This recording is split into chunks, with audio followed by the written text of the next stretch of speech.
Something else I want to highlight, which Rita just referred to, Australia Day. We saw the most disgusting and ongoing linkage of pro-Palestinian activism to pro-Indigenous activities. We saw flags, joining the flags, joining the conversations. I'll be talking about this later, but this is that same oppressor versus oppressed narrative. It's infected so many areas to the detriment of our public life.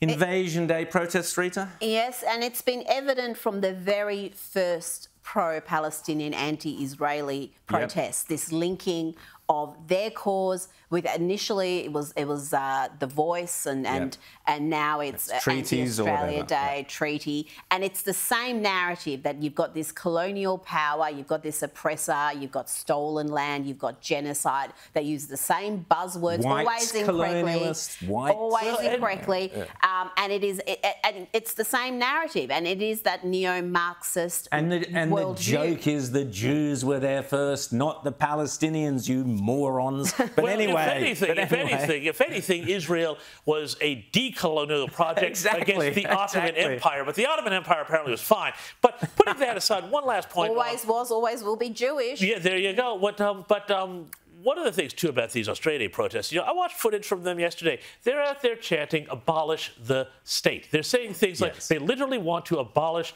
the modern state of Australia. I don't know what alternative they have in mind. And I just think it's pretty interesting that you've got people doing that and, shutting down Parliament House with their protests yesterday, and yet, or on Friday, rather. Sorry, Jim, just interrupt. There on the screen, you are seeing constantly the linkage of pro-Palestinian with pro-Indigenous activities. Now, if I were an Indigenous leader, I would be extremely concerned about that and putting a halt to it very, very quickly. But Rowan, why is it too, though, that, if a bunch of people dress up in balaclavas and carry the Australian flag in North Sydney, which happened on Friday, they get shut down immediately by the police, but the police have so much tolerance for this sort of protest, this sort of anti-Australian, pro-Hamas, anti-Jewish protest, which we see all the time. They talk about toughening the rules about these sorts of things, and yet we never actually see any action. And you always sort of wonder, politically, who's got the power here? And also, what are they teaching our kids at school and in universities,